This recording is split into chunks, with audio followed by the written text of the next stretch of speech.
That's not here in Idaho. But the governing body, in that circumstance, cannot discuss business.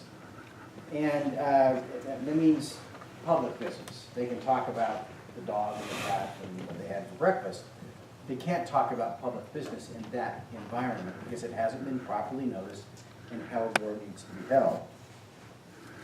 So if a governing body does meet outside a posted public meeting and conducts business, they can each face a civil penalty of $50, which they'll have to pay out of their own pocket.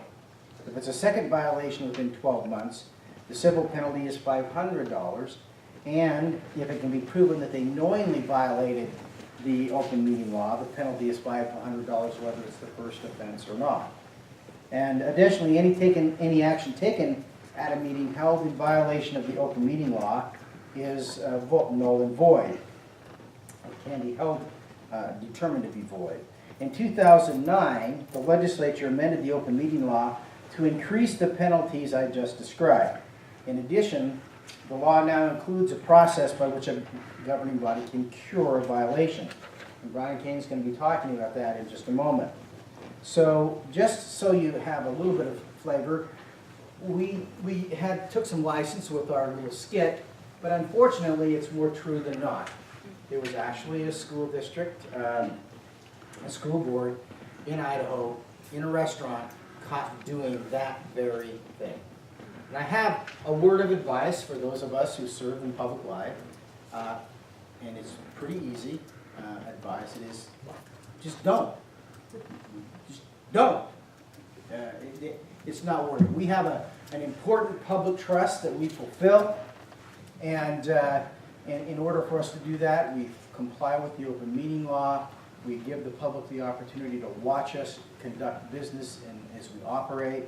And so if we're involved in team building skills and we're going together, that's great, that's wonderful, but don't slip up, don't do your county or state or district business in that environment. Now, I've been in the car with my friend Benny Sursa and another member of the land board and driving along, and what do you think is the most natural thing for us to talk about?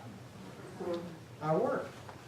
That's what we're involved in. That's the most natural conversation that we would have. And I will tell you that on occasion, I've had to say, guys, we can't talk about that. That's a violation of the open meeting law.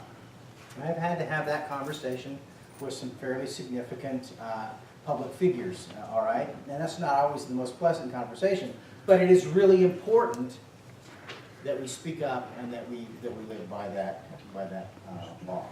Now, I also wanted to tell you another little incident, and that was a number of years ago. There's this really, really bright guy, and he had this brilliant idea that the land board shouldn't just meet in Boise, but it should also come to Moscow and Wasden and Coeur d'Alene and Pocatello, and we would have our land board meetings around the state.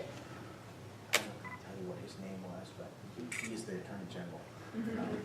And so we did that, and in 2008 it became rather expensive, particularly in the down economic time, and that's why we have not done that in the most recent years. But the whole purpose was our government needs to be where the people are so they can understand and see what's going on, right? So we did that. Well, as it turns out, we went to Coeur d'Alene, and as I was walking into the room, I noticed there was an agenda, a meeting notice and agenda that had been posted on the door of that room. And I thought to myself, I better just check and make sure that this notice was properly posted at the location it was supposed to be posted, within the time period that it was supposed to be, so we've met all of the requirements of properly noticing this meeting. Because if we haven't, it's an illegal meeting, and we can't participate. And in fact, I have a special responsibility, because under the law, I have the obligation to enforce those requirements against state entities. Not local entities, but state entities. So, I walked in, sat down, and I asked the staff.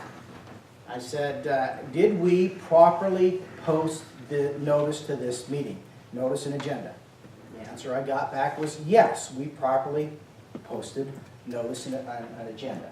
Now that's important, because otherwise I would have called a halt and said, we're not going to have a meeting.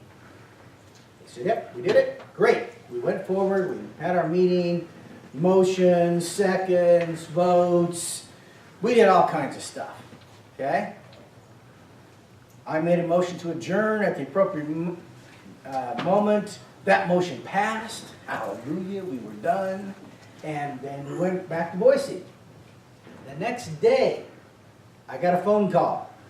You know, when you asked that question about whether we properly noticed the meeting, well, we didn't. Now, we got a problem. I got a problem. You know, and it isn't like we did this intentionally, but we have now violated the law. And that's a professionally embarrassing moment. I will tell you that. And we have to admit, hey, we screwed up. Didn't do it intentionally. In fact, I specifically asked that question, got the wrong answer. Now, the staff, they just messed up, okay? That happens. We just messed up. So what did we do? I let all the board members know that we had held an illegal meeting. We noticed it up properly, and we redid that entire meeting. Motions, seconds, votes, discussion, the whole thing. Redid the entire meeting, and it actually included in the minutes of that meeting the minutes of the illegal meeting which we held, so everybody knew what happened. Okay? So again, as I say, it's professionally embarrassing. But I will tell you this. When we did that, there was one reporter in the state, I won't name her, and she made an entry in her, I think it was on Wasden, in which she noted that the planning board had made an error and had corrected it by holding this complete redo of the meeting. That was the only mention we got. Now, it kind of makes me feel bad. Not really. But my point being that had we not done that, it would have been a serious problem. It was embarrassing to have to admit that we had made an error. But it was important that we did that and that we took the time to redo that meeting completely so all the actions were in accordance with the law. That's it.